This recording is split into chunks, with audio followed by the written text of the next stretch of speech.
El clima siempre cambia. Esta idea de que había una especie de jardín del Edén donde el clima era estable e idóneo y que esto, por el pecado original de la humanidad de emitir CO2, se está yendo al traste, eso no es cierto. O sea, el clima es cambio. Siempre ha estado cambiando.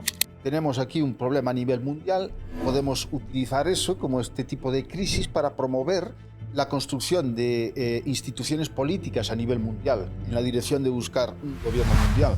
Esto de los gobiernos mundiales se intentó con el ozono, se intentó con la lluvia ácida, se intentó con el enfriamiento global.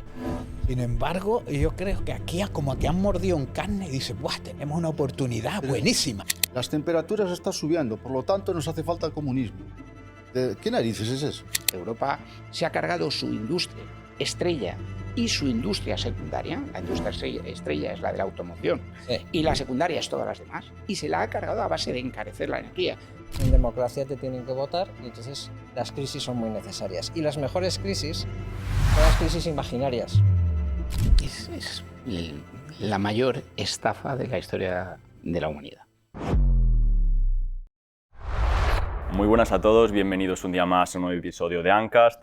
Hoy tenemos el placer de estar en la Universidad Francisco Marroquín y contamos con 4 personas de un nivel excepcional. Tenemos en primer lugar a mi izquierda a José Ramón Arévalo. Bienvenido, José Ramón. Bien hallado, muchas gracias por la invitación. Muchas gracias por venir. José Ramón es doctor en ciencias y vamos a hablar de temas muy interesantes. Por supuesto, ya estuvo en el canal anteriormente, así que es bienvenido. Javier Vinós, bienvenido también al canal. Javier también es doctor en ciencias e investigador independiente, es director de la Asociación Realistas Climáticos, donde van a dar también una conferencia en la Universidad Francisco Marroquín y veremos lo que nos aporta hoy, que seguro que mucho. Tengo también a mi derecha a Pablo Losada. Pablo es ingeniero, bienvenido Pablo al canal. Muchas gracias. Y tenemos también a Óscar Carreiro. Óscar es actualmente mi profesor en la Universidad Rey Juan Carlos y también imparte clase en la Universidad Francisco Marroquín, por supuesto, y en la Universidad de las Hespérides. Bienvenido, Óscar. Gracias por la invitación. Y lo que nos trae hoy aquí es el tema del clima, ¿no? Actualmente estamos todos los días viendo las noticias en los medios de comunicación, cómo pues básicamente suben las temperaturas y cómo el planeta ya no da abasto, el sistema capitalista está colapsando básicamente el funcionamiento de todo el sistema y tiene un límite, básicamente. Entonces, quería preguntarles qué hay de cierto en esto, realmente qué partes de este discurso podemos tomar como reales, ¿no? Imagino que la temperatura esté subiendo, es algo que se asume, pero qué parte del discurso no es realmente igual como se dice, o si hay que tomar unas medidas alternativas a las que se nos dice para resolver estos problemas, si son problemas. ¿Qué? Vale, pues desde el punto de vista de los números, es cierto que yo creo que no hay discusión sobre alguna serie de valores, sobre una cosa lógica, que los recursos son finitos, que la población del planeta sigue creciendo, aunque por poco tiempo, le va a quedar poco tiempo, y que las temperaturas están más altas que hace 20 o 30 años. Yo creo que eso no entra en discusión. Lo que quizás estamos quizás discutiendo, o somos bastante escépticos, es acerca de las predicciones que se están haciendo con estos datos.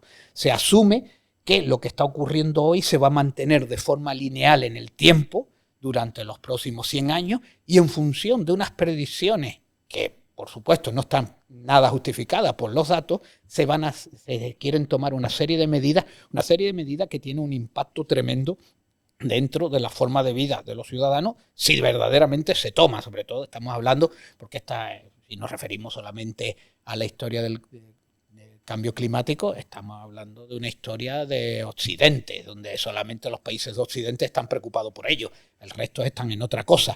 ¿Qué ocurriría? Que, bueno, si verdaderamente hay gobiernos que son tan inconscientes como tomar una serie de predicciones como lo que va a pasar, es donde vamos a tener problemas en el futuro. A mí una cosa que siempre me gusta recordar, la mayoría de estas predicciones, que no son predicciones, sino se llaman proyecciones, no se cumplen nunca, sencillamente por la incapacidad de controlar todos los factores y variables que determinan lo que está ocurriendo. Las proyecciones las hacen los que nos leen las rayas de la mano o algún tipo de aspecto, pero nada tiene que ver con lo que va a ocurrir. Sí es cierto que esto no quiere decir que no haya problemas ambientales. Lo que pasa es que, centrándonos en el caso del cambio climático, hemos decidido un problema tremendamente complejo como es la evolución del clima lo hemos reducido a un solo factor, que es las emisiones de dióxido de carbono. Y esto es aquí donde todo se desmorona, porque se convierte lo que es una cosa tan importante en ciencia como es el desarrollo de modelos climáticos, se convierte en algo más ligado ahora a la política, porque ahora los políticos van a decidir qué proporción de dióxido de carbono se debe de emitir para asegurarnos la existencia en función de estas proyecciones que se están haciendo a futuro. Esa es la locura que se está viviendo, y aunque parezca una locura, son muchos miles y miles de millones de euros que se están gastando y que, asumiendo que si la estamos gastando en esto, no lo estamos gastando en otros aspectos que podrían ser mucho más útiles. Muchas gracias. Javier, no sé si quiere aportar algo. Sí, bueno, yo creo que lo que se nos está dando desde hace ya unas 3 décadas más o menos es una visión completamente distorsionada de la realidad, en la cual están pintando un panorama aterrador que está preocupando seriamente a algunas personas y fundamentalmente a los más jóvenes que tienen menos defensas, tienen menos escepticismo con respecto a estas cosas porque tienen menos experiencia de haber sido engañados anteriormente múltiples veces. Entonces, hay dos aspectos muy importantes de esta realidad que hay que tener en cuenta. Uno de ellos es que el clima siempre cambia. Esta idea de que había una especie de jardín del Edén donde el clima era estable e idóneo y que esto, por el pecado original de la humanidad de emitir CO2, se está yendo al traste, eso no es cierto. O sea, el clima es cambio. Siempre ha estado cambiando. Anteriormente hubo periodos de enfriamiento y hubo periodos de calentamiento. Y no sabemos muy bien los científicos a qué fueron debidos. Hay hipótesis, hay teorías, pero no hay evidencias y pruebas sólidas. Por lo tanto, no estamos ante un proceso que esté pasando por vez primera, sino que ha pasado múltiples veces antes. Y en segundo lugar, que el actual periodo de calentamiento, que tan preocupados tiene algunos y que se está utilizando para promover determinadas políticas a nivel económico y a nivel social, comienza realmente hace unos 200 años. A comienzos del siglo XIX se inicia este calentamiento. Entonces, no encaja mucho con el tema de nuestras emisiones, porque realmente cuando miramos las emisiones de CO2 de la humanidad, estas se disparan en torno a principios de la década de los 50, pasada la Segunda Guerra Mundial, cuando el mundo se empieza a industrializar de manera global, porque antes se habían industrializado exclusivamente muy pocos países, ¿no? Entonces, por ejemplo, en España el proceso de industrialización comienza realmente en los años 50 y de la misma manera en muchos países del mundo que eran colonias y que estaban en lo que se llamaba el tercer mundo, es después de la Segunda Guerra Mundial cuando comienza también su industrialización y es cuando las emisiones de CO2 se disparan. Y es verdad que el CO2 de la atmósfera está aumentando muy deprisa, pero tenemos el tema de que el calentamiento había comenzado mucho antes. Estamos hablando de que había comenzado más de 100 años antes de que esto sucediera. Entonces, aquí tenemos varios factores y se está culpabilizando exclusivamente a uno, que son las emisiones de gases de efecto de invernadero. Y la ciencia no ha demostrado todavía, y quizá no lo haga nunca, que la totalidad del cambio climático o su mayor parte sea debida al cambio en los gases de efecto invernadero, porque el clima es extremadamente complicado y nadie lo entiende bien. No sé si alguno de ustedes quiere aportar algo más. O... Yo un poco construyendo sobre lo que dice Javier, a mí es que me da casi igual si el cambio climático lo causa el ser humano o no lo causa el ser humano. Es evidente, como decía José Ramón, que la temperatura del planeta lleva subiendo alrededor de 200 años y probablemente de manera bastante continuada desde los años 70 del siglo pasado. Nadie cuestiona eso es un hecho científico. Nadie cuestiona que las emisiones, que la concentración de CO2 está subiendo de manera acelerada debido a la acción del ser humano y a la quema de combustibles fósiles. Hay una teoría razonablemente sólida de que al ser el CO2 un gas de efecto invernadero debe causar algún tipo de calentamiento, y ahí es donde a mí digo que me da igual si causa el 100%, el 50% o el 150%, porque el mundo a lo mejor estaría más frío sin CO2. Las preguntas realmente relevantes es, ¿este incremento de temperatura hasta la fecha y en el futuro ha sido positivo o negativo? Y es una pregunta difícil de responder, pero con toda probabilidad más difícil de cuantificar que de responder. Con toda probabilidad positivo.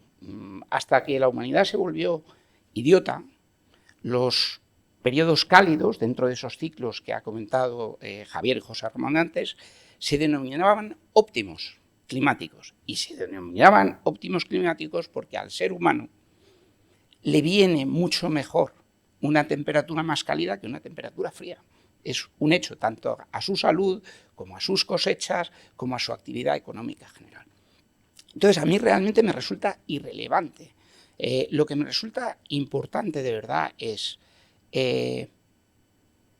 ¿son los modelos actuales climáticos que tenemos una herramienta sólida que pueda predecir el futuro de lo que va a pasar con el clima?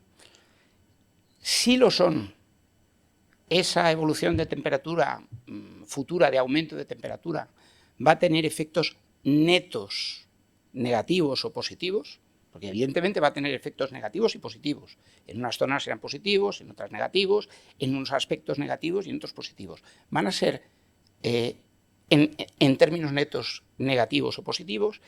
Y la tercera, en caso de que vayan a ser negativos,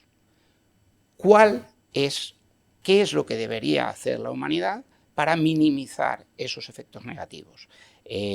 Reducir drásticamente las emisiones, como parece que es el consenso mainstream, teniendo en cuenta que eso no es que vaya a tener, que decía José Ramón que le preocupa, que van a tener las políticas que se están proponiendo efectos negativos, es que ya están teniendo unos efectos tremendamente negativos en la economía. En el crecimiento económico, cuando tú encareces el coste de la energía, estás reduciendo el crecimiento económico de manera muy importante. Y reducir el crecimiento económico, dedicar el mismo número de recursos para obtener el mismo número de kilovatios hora, es destrozar crecimiento económico. Y estamos padeciendo en las sociedades occidentales simplemente el daño económico y social que un periodo de estancamiento puede tener. Ni siquiera hemos decrecido. Estamos en un periodo de tibio crecimiento. Pero claro, cuando tu vida se mantiene siempre igual, tú, que eres un hombre joven, no te puedes comprar una casa. No puedes formar una familia, porque tus condiciones económicas se mantienen más o menos en el mismo lugar en el que empiezan. Y hablo siempre en términos estadísticos. Ese es el verdadero reto de la humanidad. El verdadero reto de la humanidad es continuar la senda de crecimiento económico de la que ha disfrutado los últimos 150, 200 años desde la revolución industrial, en un entorno que demográficamente, como apuntaba José Ramón, le va a perjudicar. Hemos disfrutado de un crecimiento poblacional, disfrutado es la palabra, de un crecimiento poblacional aceleradísimo. Vamos a un momento de estancamiento y de reducción de la población que está aquí. Estamos a 10, 15 años vista de que la humanidad toque máximo poblacional y empiece a descender. Y ese máximo poblacional encima viene acompañado de un envejecimiento.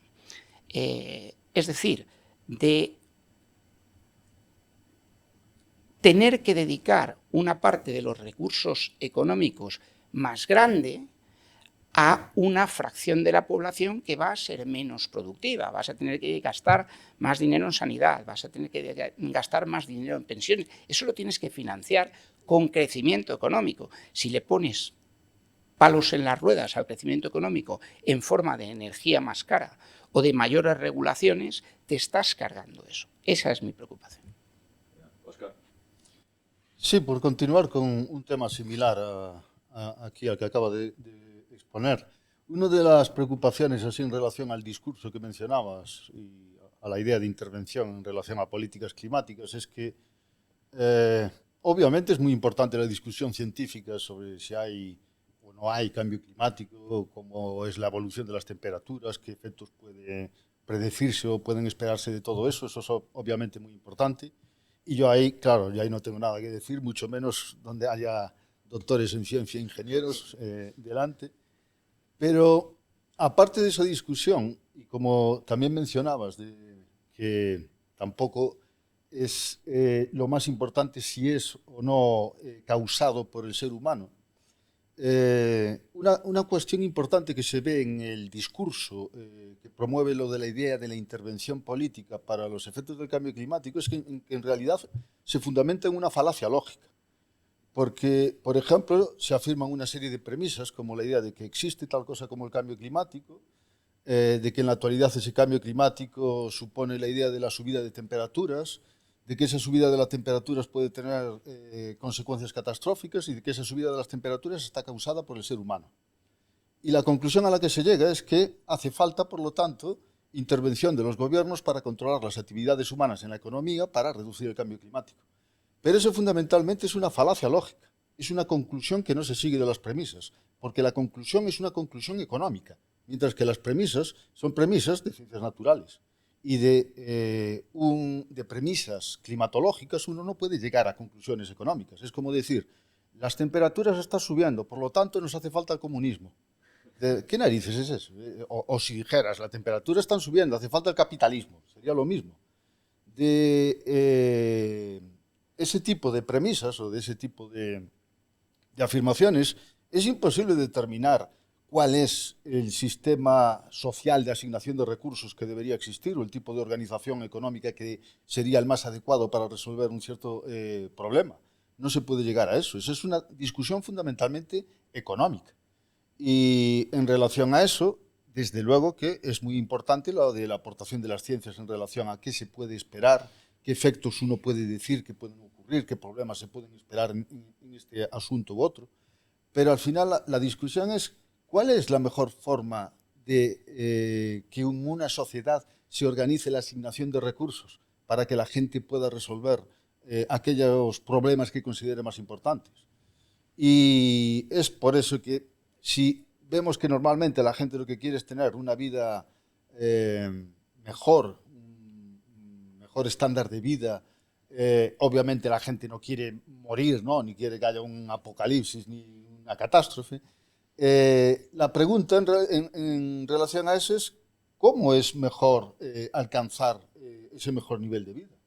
Y también lo que es importante preguntarse es en relación al medio ambiente, que es una cosa que le importa, y a la mejora de las condiciones medioambientales, ¿cuál es el efecto de determinados sistemas económicos?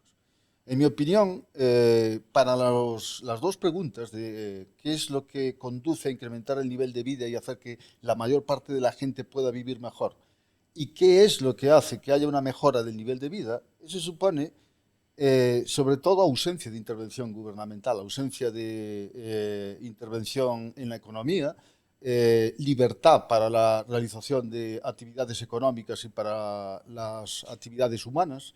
Eso es lo que conduce a la mejora en los dos campos. Y ese creo que es un elemento muy, muy importante de la discusión, y creo que en el discurso ese que mencionabas, que es algo que no se suele... Se da ya por supuesto, ¿no? Que hay el problema del cambio climático, entonces se da por supuesto que hace falta que los gobiernos hagan algo.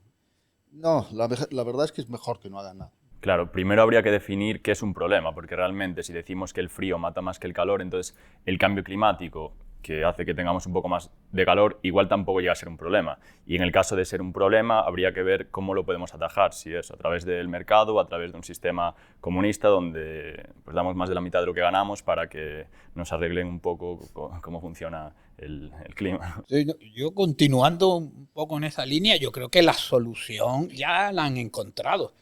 Yo llevo siguiendo esto unos 30 años, es decir, que posiblemente empezó antes. Yo ya recuerdo, ya que esto también, el cambio climático, las políticas de cambio climático atraen a mucha gente, a muchos políticos en decadencia. Ya Chirac, cuando se retira, forma parte e indica que lo que hay que llegar es un gobierno mundial. O sea, que un 1984, pero encima con la capacidad de que te controlen con el móvil. A mí el cambio climático, en esto estoy con Pablo, no me preocupa tanto. Me pasa como en ecología. En ecología, cuando hay una catástrofe, un incendio, por llamarlo catástrofe, o ha habido algún problema, me suele dar más miedo los restauradores ecológicos que el evento que ha acaecido. A mí me dan más miedo los restauradores del fuego que el fuego. Con el cambio climático me pasa lo mismo. Lo que me da miedo, lo que es tenebroso, son las propuestas que emanan de estos comentarios que se hacen de las situaciones que unos científicos han determinado en función de una serie de modelos y unas gráficas muy cookies de colores, que eso sí, dinero hay para hacer gráficas todas las que quieran. Se las muestran a los alumnos desde que están en el colegio y dicen que tienen ecoansiedad. Digo, es que no me extraña que tengan ecoansiedad. Lo que me parece, demasiado bien están. Entonces, al final a mí son las políticas climáticas las que son tenebrosas. El cambio climático hemos visto que al fin y al cabo, pues bueno, ha cambiado, las temperaturas han ascendido, hemos tenido un año muy cálido el año pasado, este año se está recuperando un poco, el nivel del mar sube 10 centímetros, siempre lo digo, 10 centímetros es esto, que Holanda está 7 metros por debajo del nivel del mar.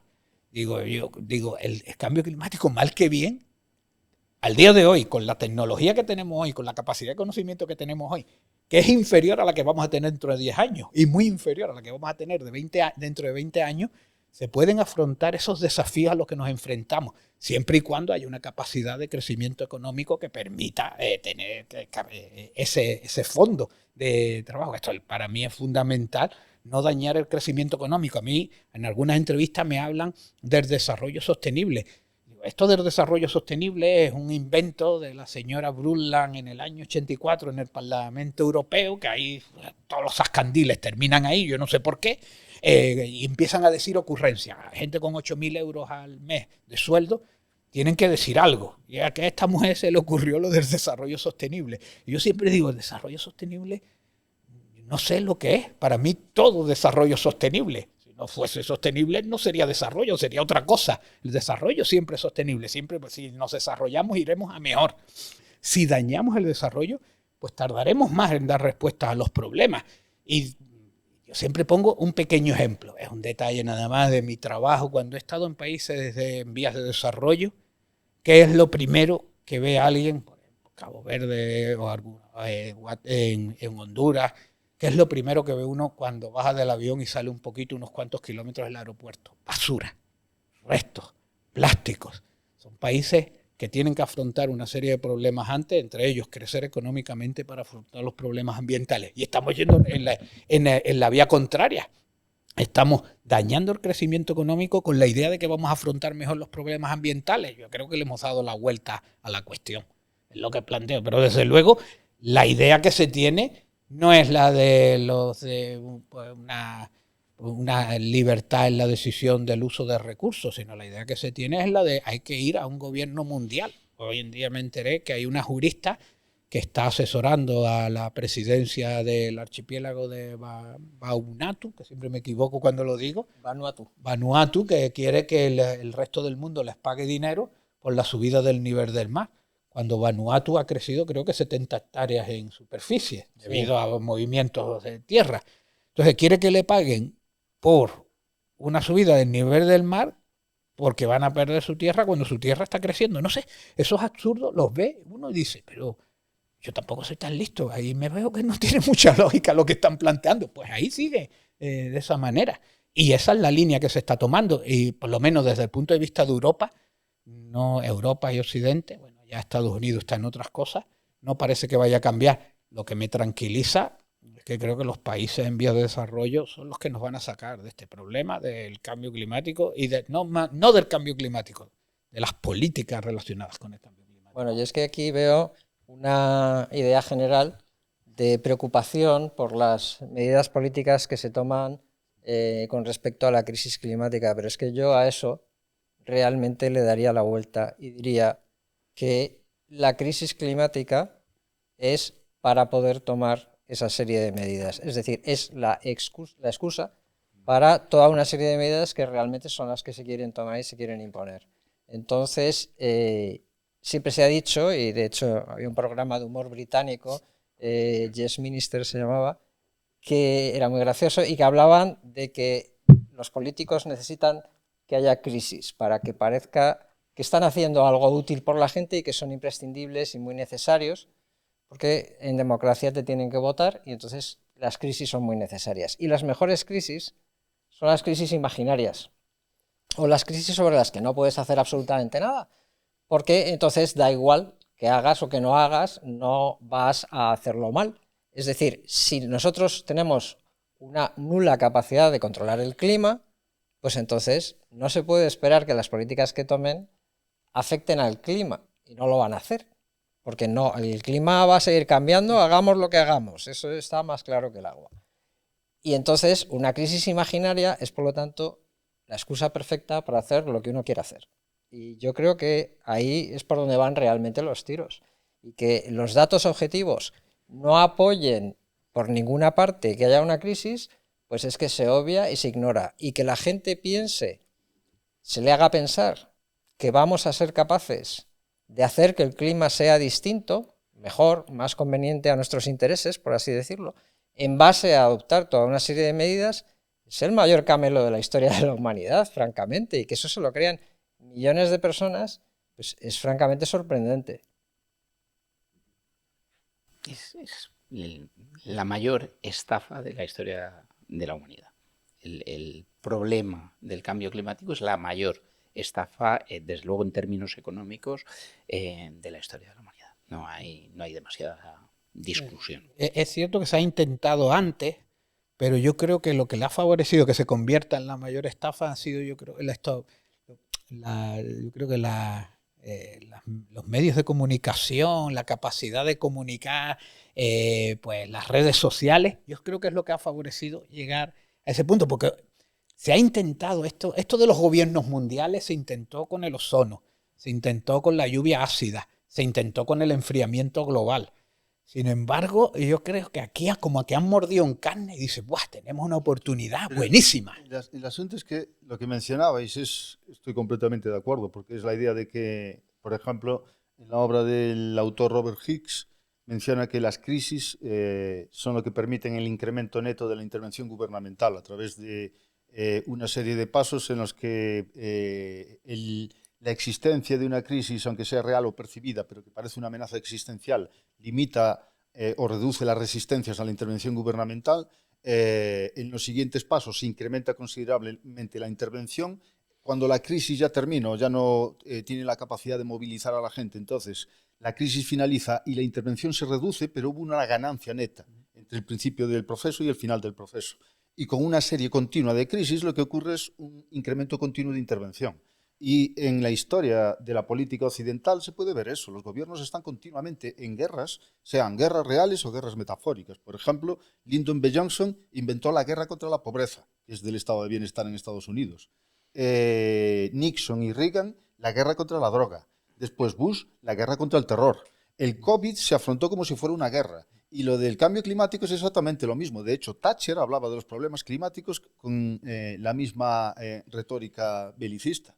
Y lo que mencionabas de lo de la ecoansiedad, hay un sociólogo británico que se llama Frank Furedi, tiene un libro que se titula La cultura del miedo, y menciona eso, de cómo las políticas generales, no solo con el cambio climático es una de las más espectaculares, pero hay muchas más, así como por ejemplo también a lo de las pandemias, como se vio luego con lo del COVID o a muchos otros. Y lo que genera es precisamente lo que él llama una cultura de bajas expectativas en la que la gente, los jóvenes, son educados en la idea de tener que obedecer lo que digan los gobiernos, de no pensar por sí mismos y de esperar que todo salga mal, en lugar de promover más lo de tomar riesgos o lo de tener capacidad de innovación o cosas de ese estilo. Entonces, yo estoy completamente de acuerdo de que la crisis climática se refiere o debería referirse a lo de las políticas climáticas. Esa es la verdadera crisis climática. Y un detalle con respecto a Thatcher. Posiblemente Thatcher sea una de las iniciadoras de la psicosis climática, porque le vino genial, porque estaba con el cierre de las minas de carbón. Y un detalle también que me ha hecho, que con respecto a números, siempre se dice que hay que volver a las emisiones de los años 90. Yo decía, pues ¿por qué en el año 90 y no el año 93, el año 94? ¿No? Luego me pongo a estudiar y digo, claro, el año 90 cierra las minas de carbón Reino Unido, cae el muro de Berlín en Alemania, con lo cual cierran todas las fábricas contaminantes y Francia tiene todo con energía nuclear. Y nosotros, España, le coge en el peor momento para reducir las emisiones son los 90, porque es cuando España empieza a tener un despunte de desarrollo industrial y nos quieren hacer volver a esa época oscura de poco desarrollo en España. Digo, al final fíjense en Margaret Thatcher, que yo creo que todos admiramos por su capacidad de luchar contra el intervencionismo, pues también dijo, pues, si esto es útil para mí, no voy a dejar de utilizarlo. Al final es política.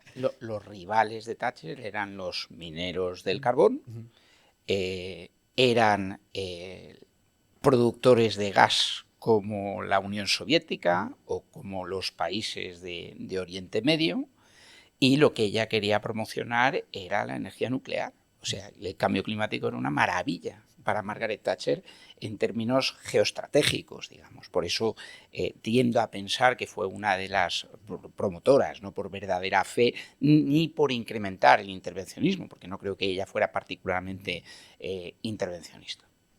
Bueno, pero Margaret Thatcher no hubiera podido ella sola iniciar una cosa tan global, tan importante. Y aquí yo creo que es importante destacar cómo se origina un poco todo este tema de la crisis climática, porque tú has mencionado el tema del ozono, y es que la ONU ha tenido siempre un problema, y es que no funciona. Es decir, fue creada después de la Segunda Guerra Mundial para mantener la paz en el mundo, pero la manera en que se organizó, con sus derechos de veto, con sus bloques, con sus historias, hace pues que realmente jamás resuelva nada. Entonces estaba ahí, y algo que, bueno, pues que sostenía fundamentalmente Estados Unidos y con un poquito de dinero de los demás, y que realmente no hacía nada hasta que tiene lugar la crisis del ozono, que comienza en el año 1985. ¿En qué consiste la crisis del ozono? Pues consiste que en las estaciones de medición que había en la Antártida empiezan a ver que empieza a caer la cantidad de ozono que hay en primavera, empieza a descender abruptamente, ¿no? Entonces empiezan a enviar aviones y a medir, y efectivamente está apareciendo un agujero de ozono encima de la Antártida, que antes, cuando se había empezado a medir, allí se estaba midiendo solamente desde el año Geofísico Internacional de 1955, creo que era, y entonces tenían medidas más o menos desde entonces, ¿no? Y nunca lo habían detectado, y de pronto lo empiezan a detectar. Y entonces, bueno, pues empiezan a investigar rápidamente qué es lo que podría ser. Había varias teorías. La teoría que parece más acertada es que es la presencia de cloro en la estratosfera la que está destruyendo el ozono, y que ese cloro proviene pues de una serie de compuestos, clorofluorocarbonados, que se utilizan como impulsores de aerosoles, se utilizan como refrigerantes, hay en la industria, etcétera, etcétera, son los CFCs famosos.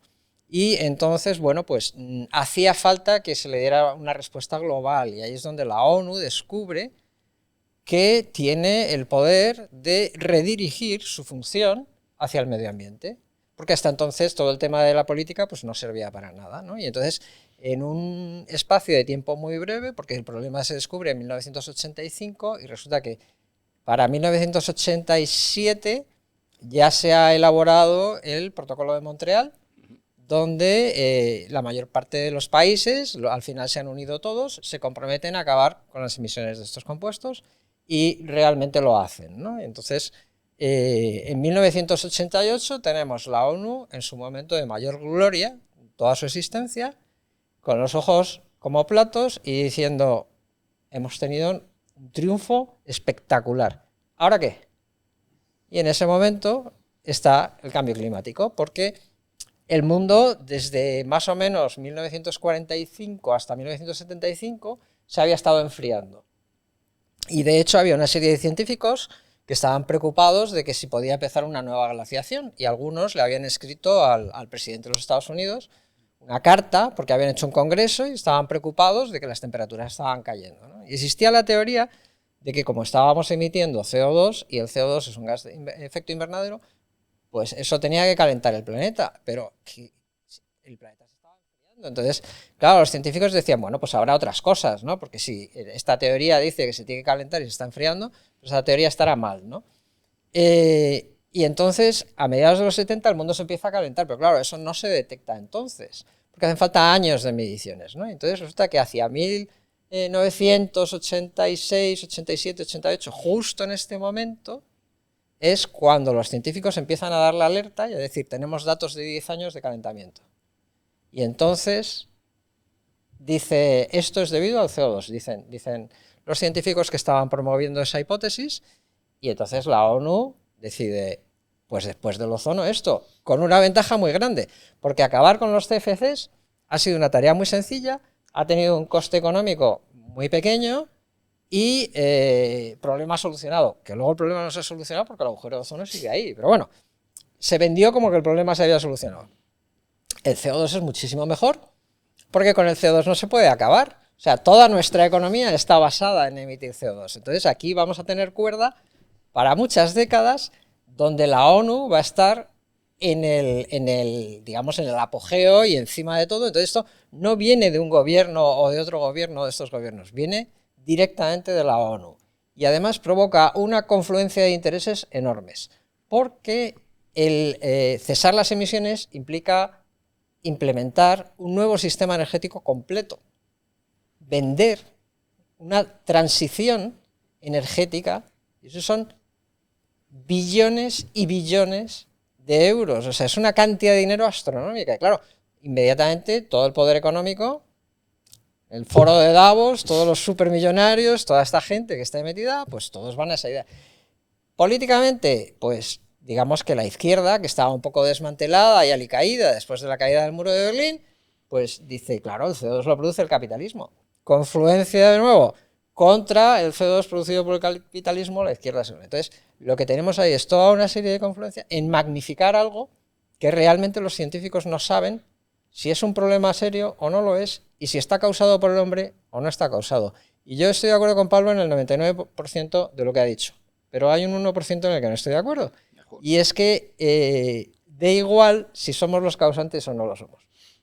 Porque hay un aspecto muy importante, y es que resulta que si, por ejemplo, nuestras emisiones de CO2 están causando el 30% del calentamiento, pues entonces cualquier solución que apliquemos no va a tener ningún efecto, porque el otro 70%, como lo produce la naturaleza, no va a cambiar. Entonces, si buena parte del calentamiento que estamos teniendo es natural, y esto no hay científico que lo pueda negar, porque no hay pruebas sólidas, te hablarán de que es la opinión generalizada, de que es el consenso científico, porque no tienen pruebas, pues si el problema no lo estamos causando nosotros, no lo podemos solucionar. Pero al final hay una gran arrogancia en esa idea de políticas climáticas, como la idea de que pueden los políticos como poner la temperatura del termostato de la Tierra, decir, no, esto está mal, tenemos que poner aquí la temperatura y podemos hacerlo así con el conocimiento, con las políticas que queremos. Porque por una parte es contradictorio en decir, oh, qué malos son los seres humanos con las actividades humanas, están haciendo todas estas actividades que pueden provocar la destrucción del planeta, ¿no? Qué arrogancia del capitalismo. Pero luego básicamente lo que quieren es aplicar la tecnocracia y un análisis tecnocrático y un comportamiento tecnocrático al clima. Básicamente lo que quieren es regular el clima. Es también la idea de que pueden regular así el comportamiento natural. Que históricamente también los soviéticos, de hecho, afirmaban eso, de poner a la naturaleza bajo los dictados del Partido Comunista. Y básicamente es lo mismo de lo de esto del cambio climático.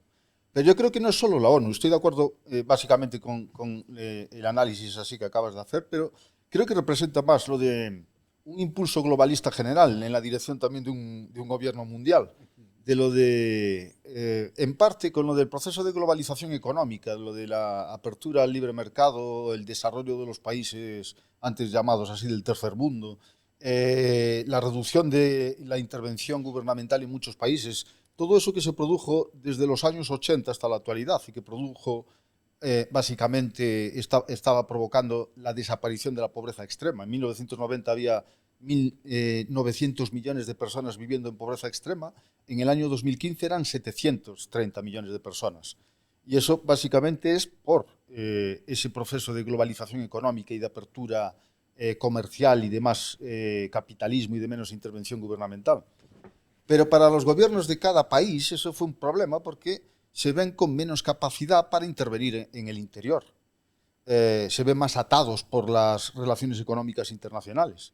Y una de las formas de poder intentar resolver eso es aliándose con otras formas políticas, es decir, con un proceso globalista. Entonces, A la globalización económica le sigue la globalización política. La globalización política que tiene unas metas distintas de la globalización económica, más bien las opuestas.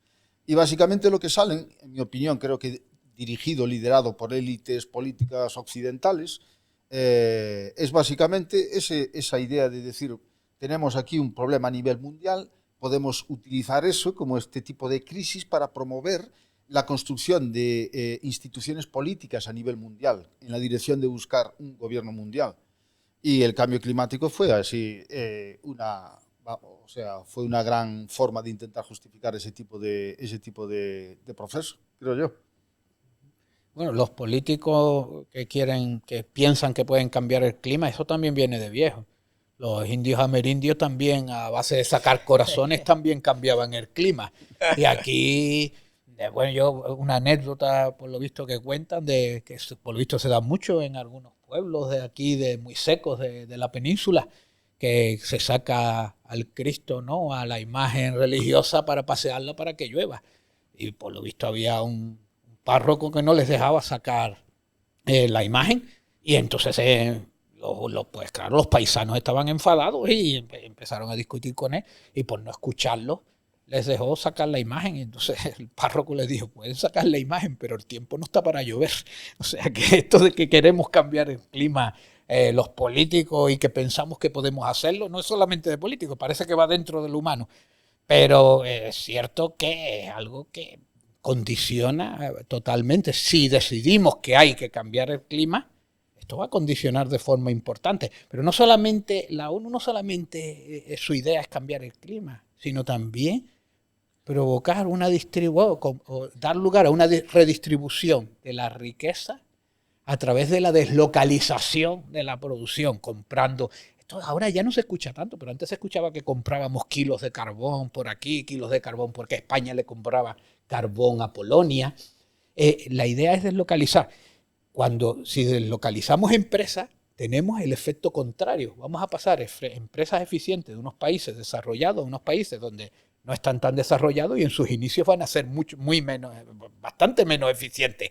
Con lo cual, las decisiones que se están tomando están yendo en contra de lo que se está pretendiendo. Y bueno, y de hecho, la temperatura sigue ascendiendo de manera leve y las emisiones de CO2 ahí siguen a libre albedrío creciendo. Y claro, cada vez que van creciendo te dan siempre, cuando se alcanza ese punto, te dan un nuevo punto de no retorno. Estamos acostumbrados a los puntos de no retorno. Como alcancemos esta concentración de dióxido de carbono, no habrá retorno. Como alcancemos esta temperatura, el año pasado, como comenté antes, hubo un pico de temperatura que casi se acercó a los modelos. No se acercó, no llegó a ninguno, como decían, pero casi se acercó a los modelos. Ahí los tocó.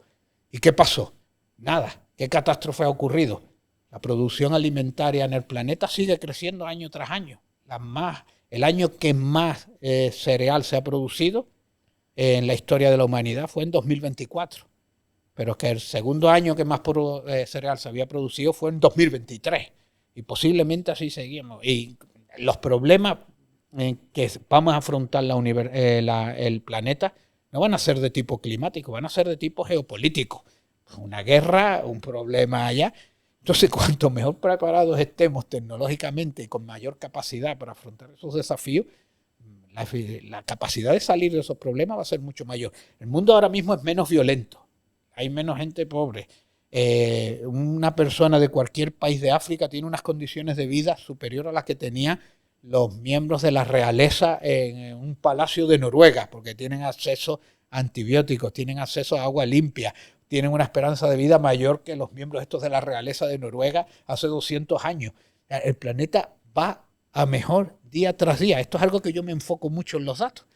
Sin embargo, nos ha cubierto una fatal letanía que le abras a los chicos y los chicos piensan, no, al planeta le queda poco de vida. Yo recuerdo que yo no tenía ecoansiedad, yo tenía nucleoansiedad, porque cuando yo estaba en el instituto había una idea de que las dos potencias se estaban armando tanto de armas atómicas que tarde o temprano el mundo se acabaría.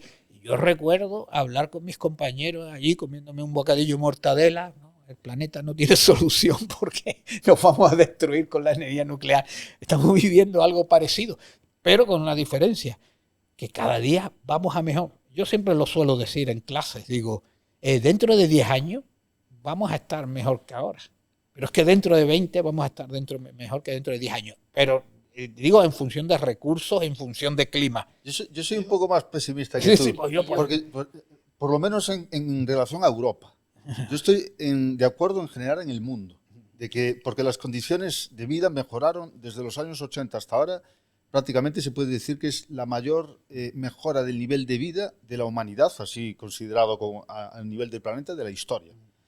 Pero para Europa yo no estoy tan seguro de que las cosas vayan a ser tan buenas, entre otras cosas porque precisamente lo que creo que podemos ver, y se puede ver ya ahora, es el efecto de ese tipo de políticas climáticas y de muchos otros tipos de políticas, que era lo que mencionabas tú antes también, de que hay un estancamiento económico y ese estancamiento económico puede convertirse fácilmente en recesión y en descenso económico. Si es que no lo es ya, porque también hay que cuestionar lo de las estadísticas y eso. Pero, por ejemplo, a nivel industrial, Europa se está desindustrializando. Y Alemania, por ejemplo, en 2017 está perdiendo un montón de producción industrial. En gran medida es por lo de los precios de la energía. Quieren decir que es por la guerra de Ucrania. Eso es un factor, obviamente. Pero otro factor enorme es lo de las políticas energéticas, que es Alemania, uno de los principales países en la Unión Europea que lo promueve. Entonces yo no estaría tan... Yo soy optimista, a nivel general, siempre que haya más libertad económica, pero creo que para Europa, que al menos si la cosa sigue como sigue, que no hay mucho... Es que veo que los avances tecnológicos, a pesar de todos los palos que les estamos poniendo, son tantos que van a compensar esas pérdidas de calidad, porque vamos a tener unas mejoras en medicamentos, en medicina, en todo lo que es salud, todo lo que es mejora de alimentos, todo lo que es mejora de la educación. Sí, bueno, creo que se pueden compensar las medidas liberticidas que se están tomando en Europa. Hay países que se arruinan por las decisiones que se toman. Sí, bueno, hay países que se han hundido. Tenemos Venezuela, ¿no? Y algunos más que si es increíble. Si nosotros queremos hacer como Venezuela, podemos hacerlo. ¿Quién nos lo impide? Vamos, claro. Ahí vamos. Claro, y es que Europa para mí va el camino de Venezuela a cámara lenta. Va más despacito, pero va en el camino. Los venezolanos siempre lo suelen decir cuando vienen aquí, que lo que está pasando aquí ellos ya lo habían vivido. Claro. Aún más pesimista. Oye, yo no sé. Comentabas que el mundo va a mejor. No lo sé. El mundo iba claramente a mejor hasta 2015, 2018, 2020. Claramente a mejor, datos en mano. Claramente a mejor. La ONU, en los famosos objetivos del milenio, se fija unas metas de cara a 2015 de reducción de pobreza, eran 7, creo recordar. Reducción de pobreza, reducción de hambre, tal, 7 objetivos perfectamente medibles, muy curiosos, porque reunidos en el año 2000 se fijaban unos objetivos a 2015 tomando como base 1990. Y la mayor parte de esos objetivos ya se habían alcanzado en el año 2000 o estaban a punto de alcanzarse por la mejora dramática que había empezado China a raíz del año 91-92. Pero se fijan esos objetivos y se alcanzan la mayor parte de esos objetivos en el año 2015. Entonces le dan una vuelta de tuerca y se fijan los objetivos de desarrollo sostenible de cara de la Agenda 2030, que ya no son 7, sino que son 19, que en lugar de tener 18 subobjetivos tienen 179 subobjetivos, con lo cual es imposible enfocarse en nada. Antes ya no es reducir la pobreza, es reducir la pobreza de manera justa e inclusiva. Ya no es acabar con el hambre, sino acabar con el hambre y tener cultivos de proximidad y orgánicos. Ya todo cambia, a todo se le pone apellidos. Y a mí que me preocupa por curiosidad científica este tema, cuando te pones a mirar los datos espectaculares que comentabas tú antes de reducción de pobreza extrema, continúan aceptablemente. Los de malnutrición andan muy estancados. La mortalidad infantil, que descendió desde los años 50 del siglo pasado del 25% al 4% actual, están estancados o al alza. Porque no nos olvidemos que los niños del mundo están naciendo en África. No nacen en el resto del mundo, nacen en África. Y en África la mortalidad infantil es muchísimo más alta que en el resto del planeta. Si una mayor proporción de niños nacen en África y la mortalidad allí es el 12, el 15%, aunque en el resto sea el 3%, te vas a encontrar con que ya pasas del 4 al 5 o al 6. y que en número va ascendiendo. Hay una serie de parámetros medibles realmente preocupantes ya a nivel global. Si luego entras por geografías, como comentaba Óscar, evidentemente tenemos problemas serios en Europa. Europa se ha cargado, a cambio de nada, se ha cargado su industria estrella y su industria secundaria. La industria estrella es la de la automoción, sí, y la secundaria es todas las demás, y se la ha cargado a base de encarecer la energía. Dices, la guerra de Ucrania ha tenido que ver, no tiene nada que ver realmente. La guerra de Ucrania encarece el gas. Eres tú el que has decidido depender del gas, por razones políticas y porque te lo daba Rusia de manera barata en un determinado momento. Pero eres tú el que dentro del trilema energético, seguridad de suministro, coste y limpieza, has decidido fijarte únicamente en el vértice de la limpieza y supeditar todo lo demás que objetivamente es mucho más importante cuando hablas de la energía. La energía a mí me gusta mucho decir que es la sangre del bienestar humano. Quizá el parámetro que mejor mide la evolución del bienestar humano es el consumo de energía per cápita. Puedes decir el consumo de energía final, olvídate de los rendimientos termodinámicos, pero si tu consumo de energía no va subiendo en el tiempo, las cosas van a ir mal. Sí, es que yo, incluso con estos datos que vemos, que si haces la media con África, que es donde están naciendo más, yo creo que si desagregamos los datos, vemos que también en África, esto cuando hay varias páginas, varios grupos de investigadores que se dedican a analizar los datos desagregados y no cogen ni un por lo menos al día de hoy, puede haber un giro dramático de los acontecimientos mañana y todo esto cambia, que venga una invasión zombie o una invasión alienígena, pero si los patrones se siguen, yo, por ejemplo, a mi clase le digo a las chicas, todas ustedes vais a morir por encima de 100 años. Y los chicos no, porque tienen otro tipo de comportamiento.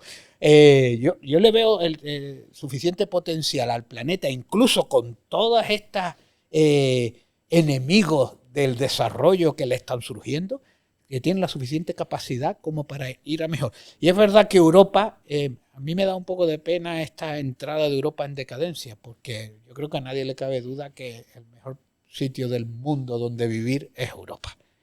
Y creo que hemos considerado, desde el punto de vista de los derechos, de la libertad, de la economía, de la formación, de la cultura, para mí es el mejor sitio. Creo que no se le ha dado valor, se ha considerado que cualquier otra parte del mundo a lo mejor pues tiene que tener en las mismas condiciones, debe de ser considerado de igual valor. Yo no considero de igual valor un sitio donde la gente tiene posibilidades de morir de hambre que un sitio donde la gente tiene posibilidad de morir de gordo, de obeso. No le doy ese.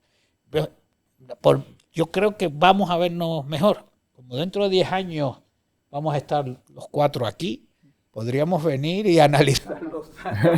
Podríamos hacer un remember. Me tengo que comer mis propias palabras, pero lo haré gustoso. Sí. Quería también preguntarles, en el asunto del cambio climático, muchas veces también está el tema de desvalorizar al ser humano, ¿no? Muchas veces se nos dice casi como que somos un virus en el planeta y que lo estamos ahí ensuciando, ¿no? Somos demasiados, ya no debemos igual tener más hijos. Entonces, ¿cómo es un poco eso? Tenemos ya que para el crecimiento, ¿no? Que de hecho parece que no sé en qué año va a ser que ya vamos a dejar de ser más y va a empezar eso a decrecer. Es mejor que seamos menos en el planeta, deberíamos ser más. No sé. La deshumanización que hay en algunos, obviamente no en todo, pero en algunas corrientes así ecologistas, yo creo que es cierta, de una desvalorización del ser humano, de pensar que no solo que es simple materia o equivalente a cualquier bicho o a cualquier cosa, sino incluso inferior, como un problema, como un cáncer, un virus.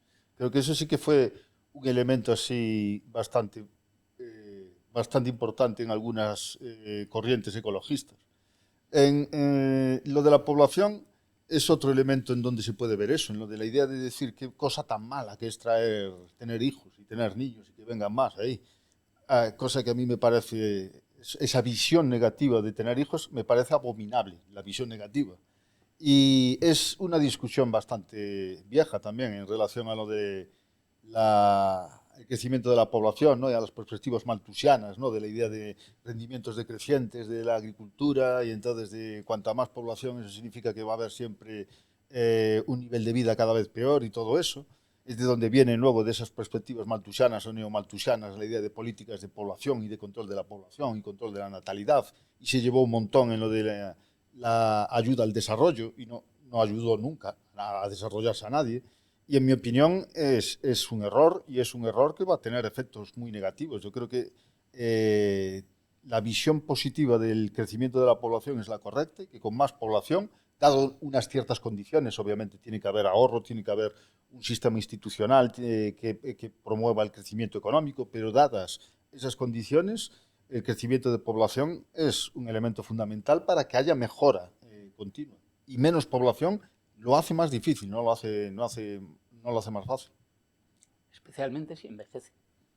Especialmente si la pirámide deja de ser una pirámide para ser un cilindro o una pirámide invertida, que es en el camino en el que estamos inmersos muchos países del mundo. Javier comentaba antes de entrar en antena, China lleva decreciendo su población desde el año 2021, 2022. Sí. Va cayendo. El primero no ahora es que no crezca, India, es que está ¿no? decreciendo. La India yo creo que todavía crece marginalmente, África crece y cada vez más lento, y los demás estamos totalmente parados. La tasa de fertilidad está muy por debajo de la tasa de reemplazo poblacional. Estamos viviendo de las rentas, entre comillas. Pero esta idea de que el ser humano es un cáncer para el planeta, una especie de virus, una enfermedad o algo así, es particular de la visión occidental.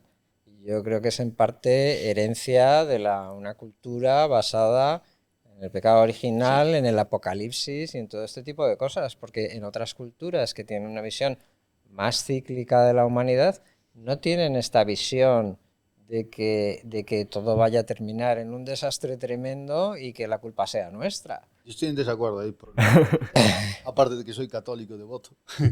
En realidad yo creo que es más una visión que podríamos atribuir así en términos de historia de las ideas al gnosticismo que a la visión cristiana tradicional, porque la visión cristiana tradicional lo que hace es valorar al ser humano por encima de cualquier cosa. Por ejemplo, los seres humanos en la perspectiva cristiana se consideran imago Dei, imagen de Dios. Son la criatura privilegiada de la creación, porque somos seres racionales. De hecho, la propia propiedad privada está justificada en la teología cristiana a través de ese elemento de que somos imago Dei, de que somos como Dios, en el sentido de que somos seres racionales. El mundo fue creado para los seres humanos, es por eso que Dios nos dio dominio sobre todas las cosas y podemos utilizar de todas las cosas. Y después de la caída del pecado original, fue cuando apareció la división de la propiedad, que se transmite así con la propiedad privada. Pero en el cristianismo en realidad lo que hay es una visión extremadamente positiva de la naturaleza humana. Sí, pero esta idea de que lo que nos espera es el apocalipsis y el apocalipsis va a ser culpa nuestra, es nuestra. No, pero eso es considerar como si el apocalipsis fuera algo malo. El apocalipsis no es algo malo en la perspectiva cristiana, porque apocalipsis significa revelación. Simplemente es la filosofía de la historia de San Agustín, de la idea de decir de que el tiempo tiene un sentido, y el sentido hacia el que se dirige es el triunfo de Dios. Es decir, de que todo va bien, no hay problema, de que de hecho Dios ya ganó con la resurrección de Cristo. En la visión cristiana no hay, especialmente en la visión católica, una visión pesimista o negativa de la naturaleza ni del tiempo. Es por eso que una de las virtudes teologales es la esperanza.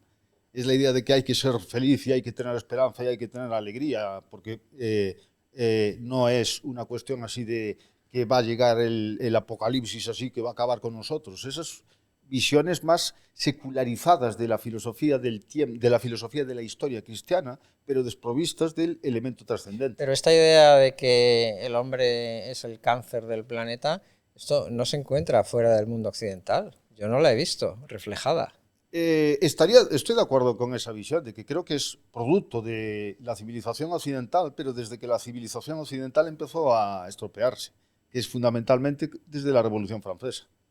Es con la Revolución Francesa y perspectivas revolucionarias en las que aparecen más filosofías, en las que este gnosticismo se implanta en la idea popular, que aparece esta visión de el ser humano como algo negativo que hay que controlar o que hay que eliminar o que es algo malo en general.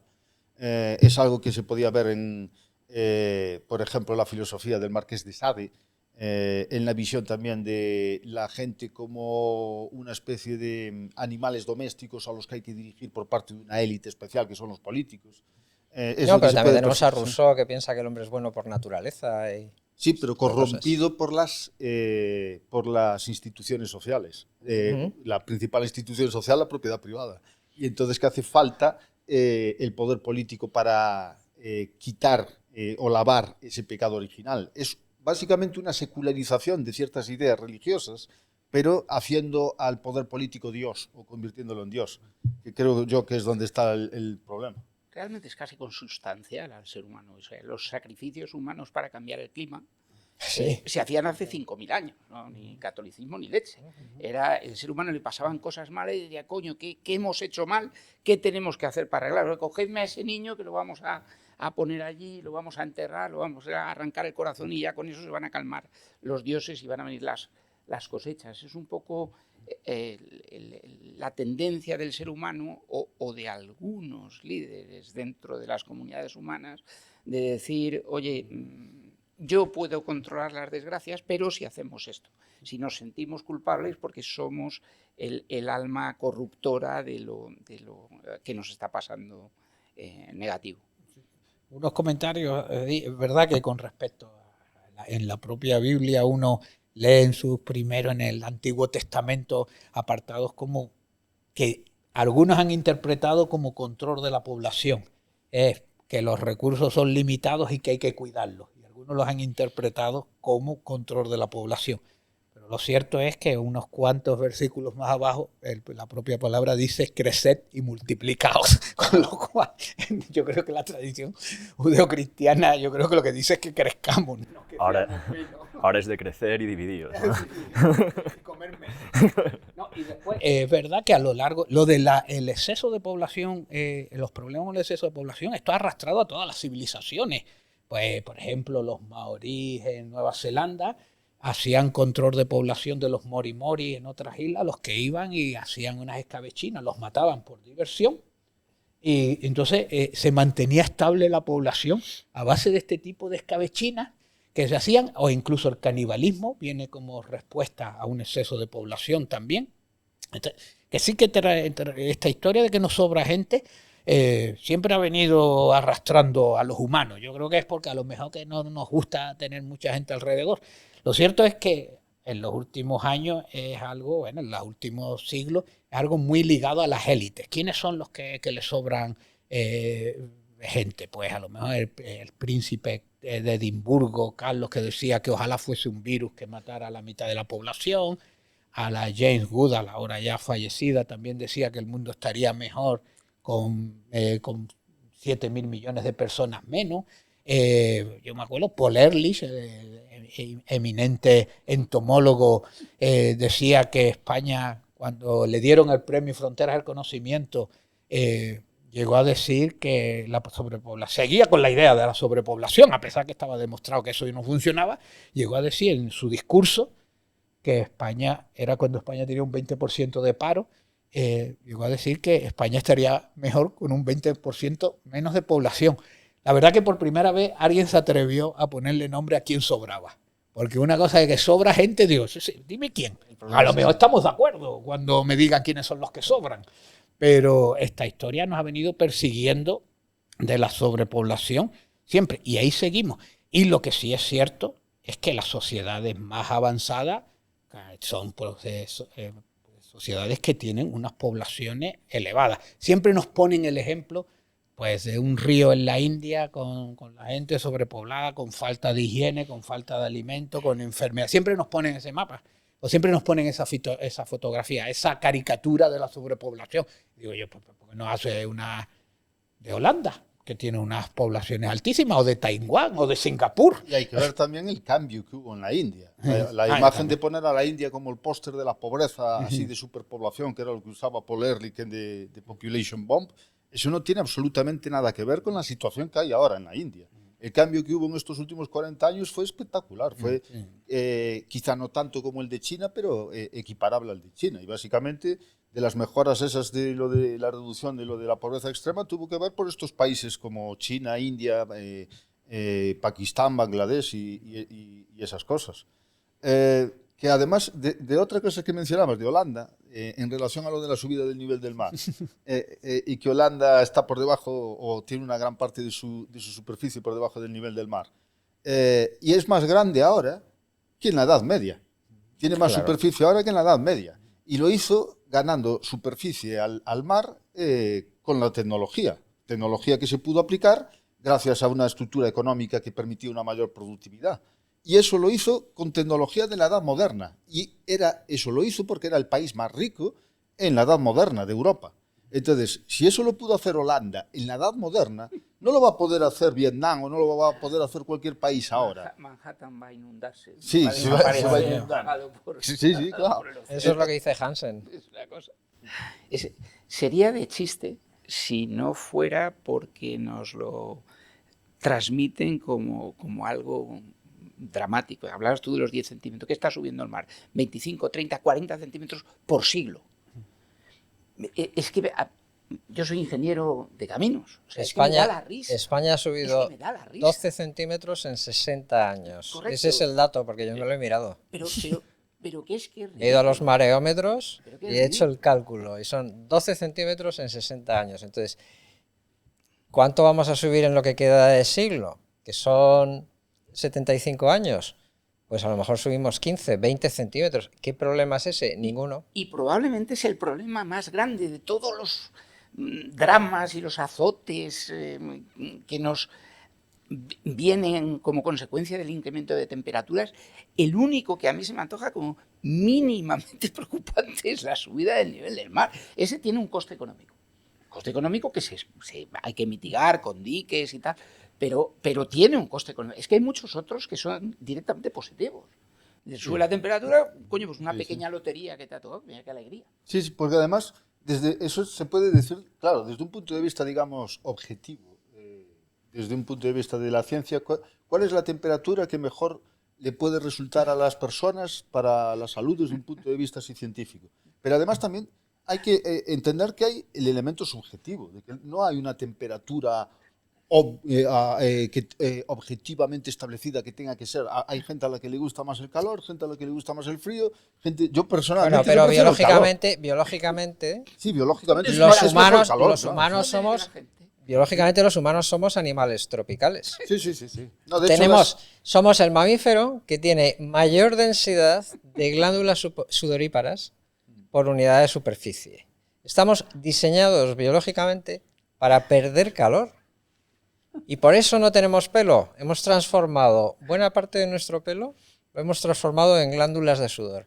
Y somos capaces de sudar hasta 10 litros de agua al día. O sea, esto no hay ningún otro animal que pueda hacerlo. Y eso nos permite ser, por ejemplo, corredores de largas distancias. O sea, los humanos pueden correr tranquilamente 40 kilómetros de una maratón, cuando la mayor parte de los animales no son capaces de correr, pero no tanto tiempo porque se sobrecalientan y se tienen que parar.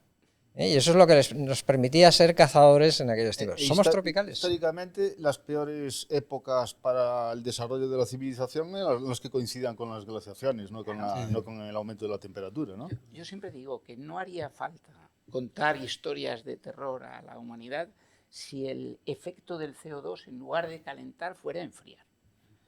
Imaginemos que el efecto del CO2 fuera que por doblarse la concentración, la temperatura global cayera a 3 grados. No nos iban a tener que estar contando historias. Lo estaríamos pasando mal.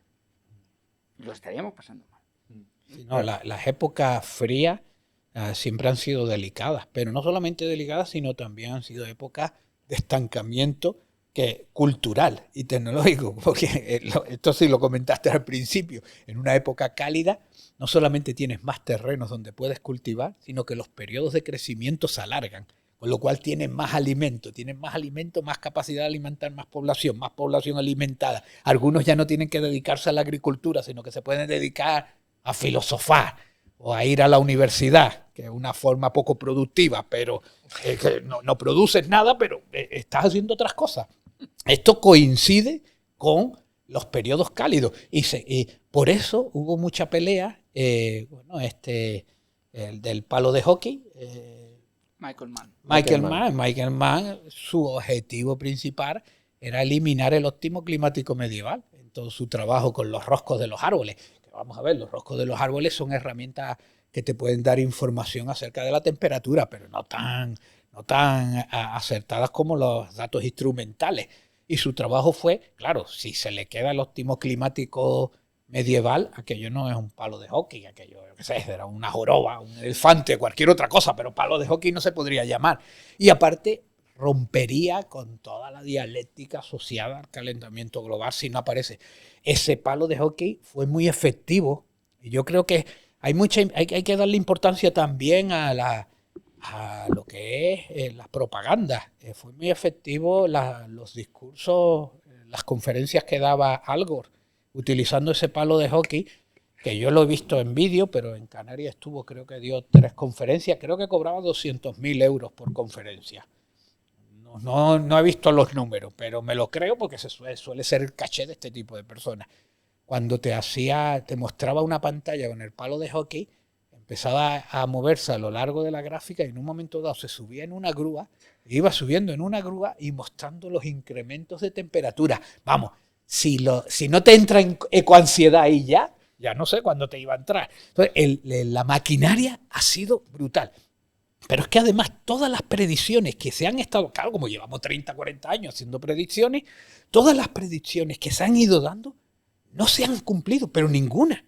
Pero creo que había como 63, leí por ahí un informe, uno de estos que manejamos nosotros, que de las 63 no se habían cumplido 61 y 2 es que no había llegado todavía la fecha para ver si se había cumplido o no.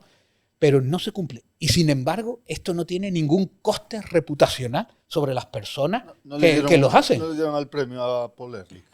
No, y pocos premios, y seguirá recogiendo premios. Y aquí ya puede venir una glaciación, que este hombre, bueno, y ya empieza a caer la población.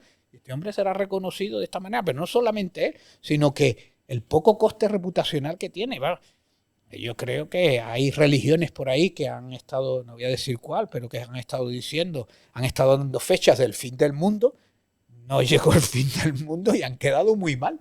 Sin embargo, se ve que en este caso, en el caso del medio ambiente, del clima, de las profecías apocalípticas, no se está juzgando por la verdad o por lo que verdaderamente eres capaz de predecir, sino que se está juzgando por tus intenciones. O sea, que estamos juzgando intenciones. Esto es un poco lo que se dice cuando comparamos comunismo con capitalismo, ¿no?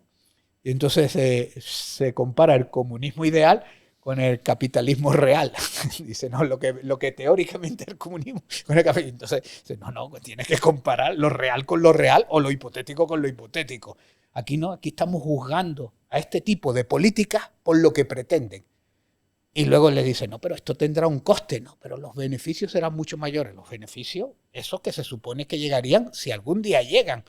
Pero para mí hay un problema de eficiencia de uso de recursos. Si estamos gastando, como dije antes, 30.000 millones, que esto irá a más, en paliar un cambio climático que en principio no está teniendo ningún efecto en el cambio climático, es lo que yo siempre digo, venga, vamos aquí en España, vamos a meter millones para paliar, para la emergencia climática, porque allá no se llama cambio climático, ahora es emergencia climática, para que dé más miedo. Lo de ebullición global yo creo que no ha colado mucho, porque tanta calor no hace. Pero bueno, si estamos con este tipo de política, ¿hasta dónde vamos a llegar?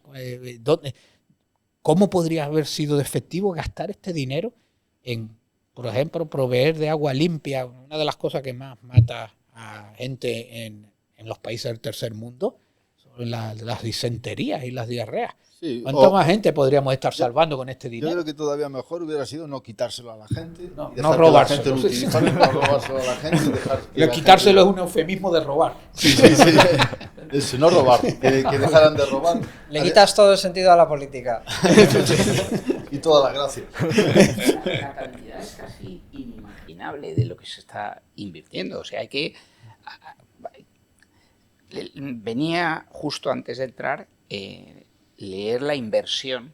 Inversión es un concepto curioso porque tú inviertes normalmente algo para tener un beneficio futuro, para evitar un daño o para tener una rentabilidad futura. Aquí, según McKinsey, vamos a invertir 275 billones europeos de dólares, no americanos. 275 trillones, 3 veces el PIB global en 20 y tantos años, si queremos llegar al famoso Net Zero 2050, y el resultado de la inversión es que la energía será un 50% más cara y el acero un 25% más caro. Lo cual es una inversión, no sé, es la antiinversión. No, es la inversión para los que luego recogen los beneficios. Pero es que ya este año, son 2,1 trillones americanos de dólares o 2,1 billones europeos de dólares. Estamos invirtiendo cerca del 2% del PIB global, invirtiendo, o gastando, o mal invirtiendo, o mal gastando, en la mal llamada transición energética, que no es una transición energética, puesto que en el año 2024 se ha tocado el consumo máximo de petróleo, el consumo máximo de gas y el consumo máximo de carbón. Ya me contarás qué transición es, una transición en la que lo que se supone que vas a reemplazar no para de crecer. Es decir, lo que estamos haciendo es invertir cantidades astronómicas en satisfacer la demanda adicional de energía. No estamos sustituyendo nada, no estamos reemplazando las energías fósiles. Estamos, bien o mal, económicamente hablando, satisfaciendo las necesidades adicionales con otras tecnologías, con solar, con eólica, con lo que quieras, pero que no se plantea. ¿No? De hecho, es que en la historia de la humanidad nunca ha habido una transición energética, es muy interesante. Hoy consumimos más biomasa que la que ha consumido en la historia. Hoy consumimos muchísimo más carbón que el que se consumía en 1960. Consumimos bastante más petróleo que el que se consumía en 1990 y consumimos muchísimo más gas. Y mucha más piedra que en la edad de piedra. Y es así, y es así. Pero es que la transición en realidad es una transición más bien económica hacia un sistema colectivista. Esa es la transición, porque lo que está promoviendo todo este tipo de antiinversión, que era lo que decías, que es el mejor término, en conexión además con también las políticas monetarias, con la política industrial, con la extensión de las regulaciones, es básicamente establecer en Europa un tipo de sistema económico colectivista, en el que básicamente era una cosa que decía Michael Halperin: no hace falta que haya la nacionalización de los medios de producción para establecer un sistema colectivista, porque la propiedad significa tener el control sobre un recurso, es decir, decidir cómo utilizar ese recurso. Yo soy propietario de mi casa porque en mi casa puedo hacer lo que me dé la gana. Ahora bien, si el gobierno me dice cómo yo tengo que utilizar mi casa y me pone una regulación y me dice qué color tiene que tener y cómo tiene que estar, yo ya dejo de ser el propietario. El que es el verdadero propietario, aunque sea de forma indirecta, es el que dice cómo se puede utilizar ese recurso. Y eso es lo que está ocurriendo con todo este tipo de políticas. No solo que además favorece lo de imprimir dinero y la expansión crediticia y el efecto derivado de la inflación, a través de todo el proceso de regulación y de todo el proceso de gestión económica, lo que se provoca es la colectivización de la economía, de tal forma que ya no podemos decir que somos así propietarios o que vivimos en un sistema en el que haya propiedad privada. La hay de forma nominal, pero ahora, por ejemplo, yo no puedo tener un coche de gasolina, tengo que tener el coche que me digan los desgraciados de ahí de Bruselas, ¿no? Las compañías no pueden, hay que ponerle... No son solo los de Bruselas, son los de aquí también, ¿eh? Sí, sí. La Asamblea Nacional Francesa se acaba de cargar las zonas de bajas emisiones por una cosa que es evidente desde el día 1, que es que perjudican a los más pobres. Sí, un señor rico se puede comprar un coche eléctrico, pero un señor pobre no se lo puede comprar y por lo tanto estás haciéndoles daño. Luego esa teoría de que las zonas de bajas emisiones es una imposición de... es mentira. En España concretamente lo impone la ley de cambio climático y transición energética. Es la que impone que en las ciudades de más, me parece que son de 50.000 habitantes, tengas que tener una zona de bajas emisiones. Son los gobernantes de esas ciudades los que están decidiendo eso en base a una ley, porque dentro de esa ley también tienen la libertad para decidir qué es una zona de bajas emisiones. Podrían decir que es una manzana en la periferia. Oye, aquí peatonal, no. Buscan peatonalizar centros, dificultar y hacer que la gente se mueva en transporte público, que va un poco en la línea que tú dices. El El vehículo privado, el coche, es un elemento fundamental de libertad individual y por eso es un enemigo sistemático de, llámalo las fuerzas de izquierda, si los quieres llamar de izquierda, aunque la izquierda es un concepto bastante amplio y bastante raro últimamente. Por eso no les gusta tampoco en todos estos proyectos así de urbanismo megalómanos, como la ciudad esa de 100 kilómetros en una línea, y la idea de que estén todos dirigidos con transporte público, claro, y donde no hay carreteras, ni hay posibilidad de utilizar el transporte individual. Es también una forma de eso, de promover la colectivización de la sociedad. Más tenebroso que eso es el planteamiento de las ciudades de 15 minutos. Sí, o ahora le llaman economía del donut, que es como así como una versión hipster de la ciudad, de que te tienen encerrado en esos 15 minutos. Pero ciertamente ahí se siguen defendiendo y ya creo que hay por ahí algunos tipos de localidades donde yo sé que hay ciudades donde todo el mundo se mueve en 15, 20 minutos y que todo el mundo es tremendamente feliz. Supongo que incluso te buscarán parejas allí para tener hijos y estas cosas, porque ya si te regulan no salir, te pueden regular eso fácilmente. Pero bueno, volviendo un poco al tema del clima, quizás una de las cosas también que a mí me parece que van a ser más complicadas revertir es la maraña que se ha creado, ya no solamente de dinero, de asociaciones, de observatorios, de grupos de investigación, de investigadores, de líneas de investigación, sino es que también se está creando una maraña jurídica alrededor de esto del cambio climático que va a ser complicado revertir. Supongo que será, llega alguien, bueno, es verdad que yo estoy diciendo, esto no tiene solución. Parecía que la delincuencia organizada en Salvador no tenía solución y al final tuvo. Parecía que la inmigración masiva ilegal en Estados Unidos no tenía solución, parece que la tiene. Parecía que la inflación en Argentina no tenía solución. Lo que te iba a decir, es cuestión de motosierra, ¿no? digo, yo aquí estoy hablando de que esta maraña será posible, porque esto sí que me gusta comentarlo. Esto va a pasar. Esto del cambio, del calentamiento global, la emergencia climática, pasará. No sé cuándo, pero pasará. Pasará de moda, sí. Y también les digo otra cosa. Cuando se hable de esta época, los mismos que están haciendo dinero con estos observatorios, con estos institutos, con estos grupos de investigación, serán los mismos a los que entrevistarán en los grandes medios de comunicación y dirán, nosotros ya éramos escépticos en esa época. Nadie se acordará de Javier. Sí, bueno, de mí ni mucho menos. nadie se acordará que hubo alguien que estuvo advirtiendo de esto.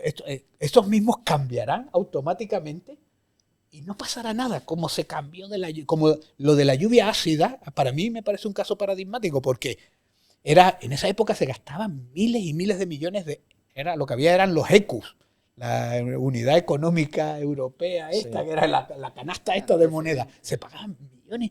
De la noche a la mañana se dejó de hablar de la lluvia ácida. Al final se veía que la contaminación sí tenía su impacto, pero no tenía nada que ver, sino que eran otros los responsables, que ya no eran tan interesantes los cambios de uso del suelo. El enfriamiento, en esa carta que le envían a Nixon, sí. La envían a Nixon, los investigadores para asustarlo le dicen, y nuestros compañeros soviéticos ya están tomando medidas al respecto para meterle miedo. Bueno, estos mismos que mandaron, que eran de la Sociedad Geológica de los Estados Unidos, posiblemente fueron los mismos que le mandaron la misma carta del calentamiento global. No cambiaron ni los nombres. A raíz de aquello se creó un instituto que luego se dedicó al calentamiento. Todo esto, para mí, se podrá deshacer toda esta maraña. Hombre, otra cosa es que venga otro tipo de problemas. Supongo que si se deshace es porque nos las han sustituido por otra cosa. Lo que tengo claro es que tranquilo no vamos a estar. Alguien va a pensar en algo al respecto, pero va a ser complicado. Hay un chico que tiene una página web así medio de broma que se llama el Observatorio de los Observatorios. Sí. Y creo que en España hay como 450 observatorios. El primero de ellos pues son los temas relacionados con género, pero el segundo son los relacionados con clima. Entonces cada un observatorio de esto con su gerente, su secretaria, su financiación, que es verdad que muchos de ellos tienen poco dinero, pero es que deshacer todo esto nos va a llevar tiempo. Pero bueno, si lograron acabar con la inflación en Argentina, que era como endémica, se podrá acabar con esto. Bueno, pues yo creo que ya vamos bien de tiempo. No sé más o menos cuánto llevaremos, Ángel. 28. Pues yo creo que, a ver, yo me quedaría aquí 2 horas más, pero al final, claro, por desgracia vamos un poco pillados y el tema está muy interesante y no hemos podido tocar igual muchos de los aspectos que me hubiese gustado. Pero bueno, me gustaría simplemente ya para cerrar que cada uno diese así un breve mensaje pues de 1 minuto, igual sobre lo que ha sacado en limpio de la tertulia o sobre igual lo que piense que es más relevante en este ámbito y que no va igual con lo que se dice todos los días en los medios. Pues Pablo, si... Yo soy una persona pragmática y entonces tiendo a pensar que la locura en la que nos sumergimos hace ya 30, 35 años con el tema climático va a terminar a golpe de realidad. Es decir, es una cosa que en un entorno de alto crecimiento tú te puedes permitir el capricho de jugar a que estás salvando el mundo y mientras salvas el mundo hacer transferencias de rentas desde los sitios que te interesan hacia los bolsillos que interesan, pero cuando la realidad de un máximo poblacional y un futuro de crecimiento y un envejecimiento futuro empiece a afectar, como ya está afectando de manera decisiva al crecimiento al mundial y particularmente al de regiones como Europa, las tonterías se van a acabar. Y se van a acabar por las buenas, espero, o se van a acabar por las malas, que no lo deseo.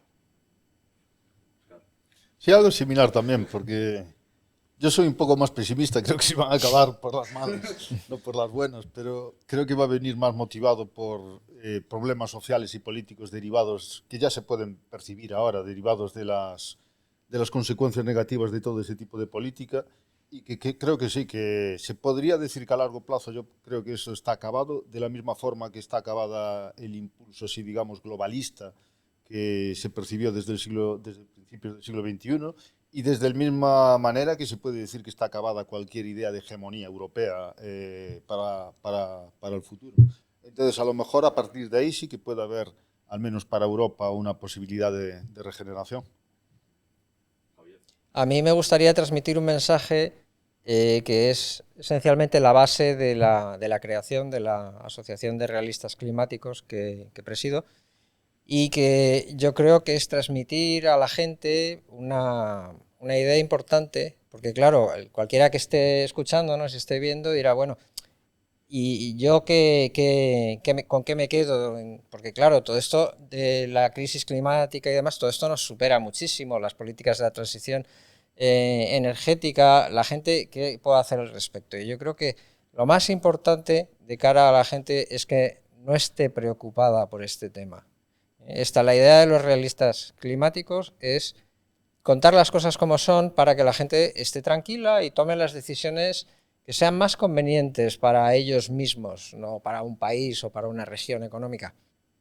Porque cambio climático hay cambio climático. ¿Hay crisis climática? No hay crisis climática. Entonces, tienen que estar tranquilos. O sea, no puede ser que decisiones importantes de su vida, como pueda ser tener hijos, o como pueda ser hacer inversiones, o como pueda ser viajar a otros países o estudiar determinadas cosas, tengan que estar supeditadas a la idea de que estamos en medio de una crisis que está a punto de causar un problema masivo que puede afectarnos gravísimamente. No, esto no es cierto, esto es un engaño que se está imponiendo a la gente y lo que tienen que hacer es estar tranquilos. Esto no es un problema serio. Cambio climático lo ha habido siempre, ahora mismo hay calentamiento, a lo mejor dentro de 50 o 100 años hay enfriamiento y haremos lo que tengamos que hacer para sacar la mejor situación posible de todo ello. Pues yo, bueno, prácticamente coincido con los compañeros con los que están aquí en todo ello. Quizás daré mi visión más optimista de lo que creo que va a pasar. Me voy a poner también a hacer predicciones, como los que leen las rayas en la mano. El cambio climático, la emergencia climática va a pasar, tardará más tiempo, menos tiempo. Como una vez comenté, es como el Titanic que se hunde. Y Javier me corrigió, se pone, sí, pero los agujeros tienen los tacos de millones de euros ahí para que no se siga entrando agua. Pero yo creo que va a pasar y creo que el desarrollo, sí, el mundo va a afrontar problemas, pero van a ser problemas. Y esto sí es, si alguien se quiere preocupar, yo creo que se debe preocupar por cosas con las que serias y va a afrontar problemas geopolíticos. Porque nadie esperaba una guerra en Ucrania, nadie esperaba lo que ha ocurrido en Oriente Medio, o bueno, o no te los esperabas de esa manera tan cruel, ¿no? Entonces vamos a tener problemas, pero desde luego la emergencia climática no será ninguna de ellas. Y también soy muy optimista con respecto a los avances científicos, tecnológicos y médicos. Y yo tengo la idea de que mis hijos, es más, mis nietos, si los tuviera algún día, van a vivir en un mundo más limpio, con más alimentos, con más salud, con más calidad de vida y sobre todo con mayor felicidad. Pues muchas gracias, José Ramón. Yo creo que ha sido una tertulia muy interesante. Creo que a la gente le puede ayudar mucho conocer un poco otra visión diferente a la mainstream, digamos, que se ve que es una visión pues, que está basada en hechos y no es algo que nadie se saque de la manga. Así que nada, muchas gracias a todos los invitados por venir a la primera tertulia de Ancast y esperamos tenerles nuevamente en el canal. Así que nada, un saludo y hasta la próxima.